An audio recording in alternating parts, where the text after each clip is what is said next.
Today, I'm going to show you the new D-Cut Universal Flooring Cutter model AK-360. It can make a straight cut, 45-degree cut, notch cut, and rip cut on most flooring. AK-360 covers all features on our popular LVT flooring cutter models LP330 and all features on a regular 13-inch flooring cutter. We not only designed a brand new all-in-one flooring cutter, but we also created a new way to cut rigid and brittle flooring like laminate plank and brittle LVT planks. Let's see how the AK-360 is able to make a notch cut and rip cut on rigid and brittle laminate planks. This will also work on other thin but very brittle LVT planks. Usually, we just press the handle all the way down to cut floor planks. But to properly use the AK-360, you need to control your power when pressing down the handle. Instead of cutting all the way through a plank, you need to cut about 1/8 or 1/16 inches deep into the plank, depending on the thickness. We'll call this technique a shallow cut. This is a very basic and necessary skill to help you make a notch cut or a rip cut on brittle planks.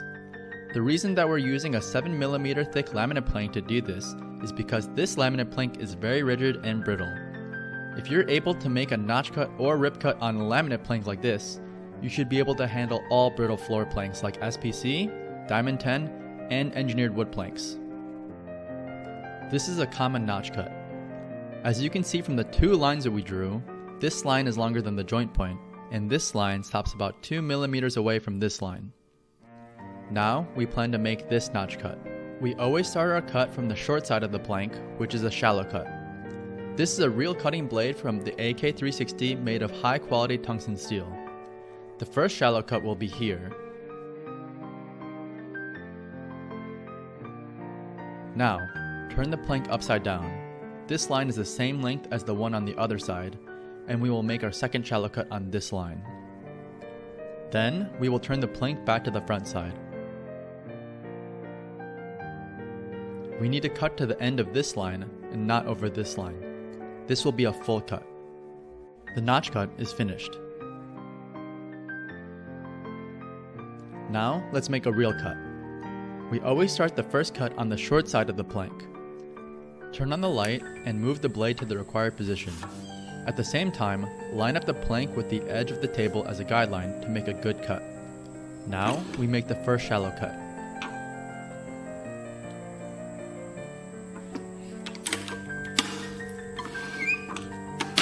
Then turn the plank upside down to make a second shallow cut. This line we drew is the same length as the one on the front side. Now we make the second shallow cut.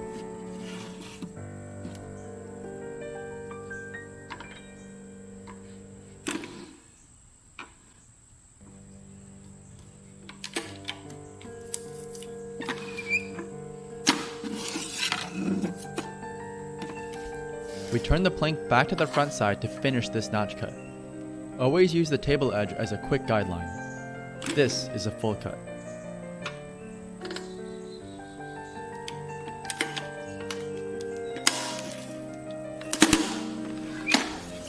For this part, you may snap it off or make a final clean cut like this.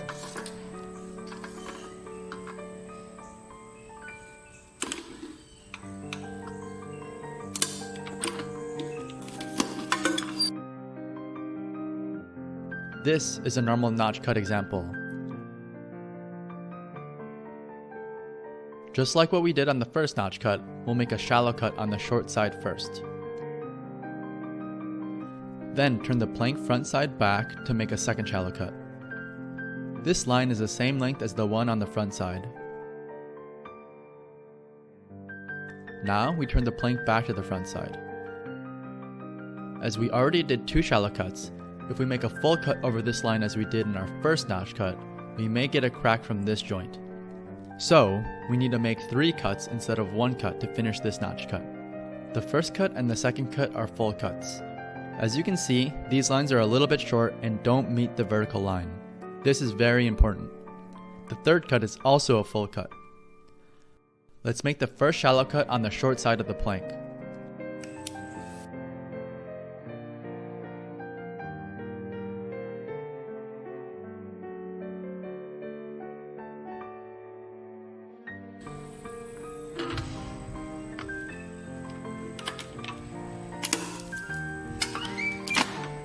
Then, do the same thing on the back side.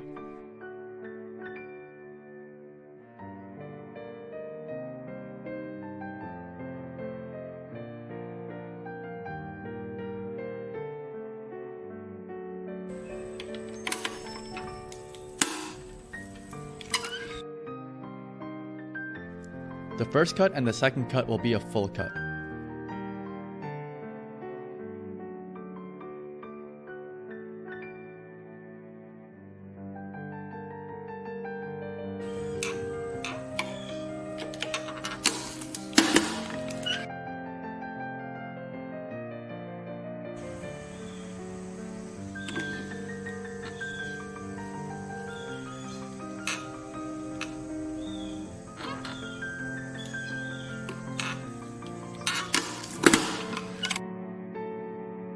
We now need to take these two pieces off to leave us some room to make the third full cut.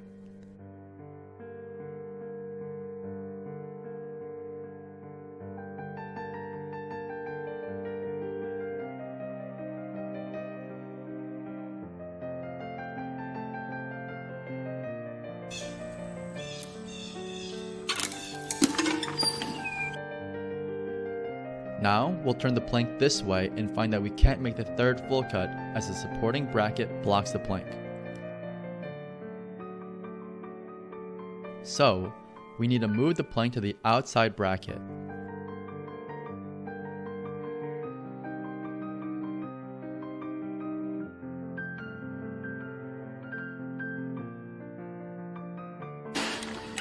Now, it's possible for us to make a final full cut like this to finish this big notch cut.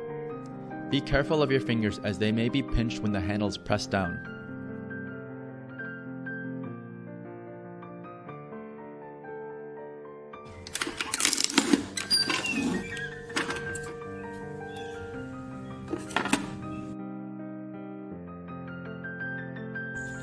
To make a rip cut on laminate planks, we need to set up the guide bar first.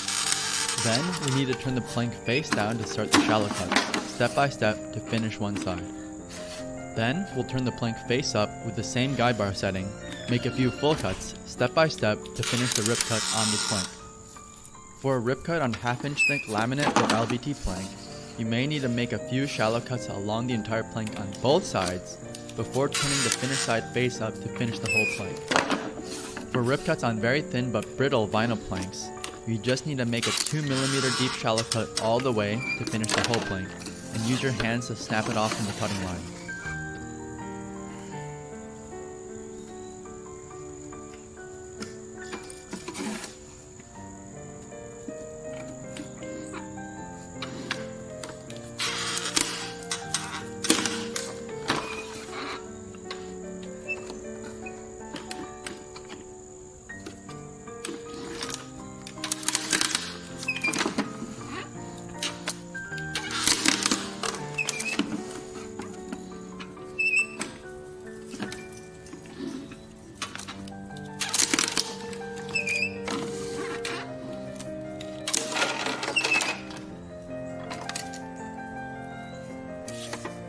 The key things to remember. Control the cutting strength to make a shallow cut. This is the side view of the blade, so keep in mind, the deeper you cut, the more likely the plank will crack.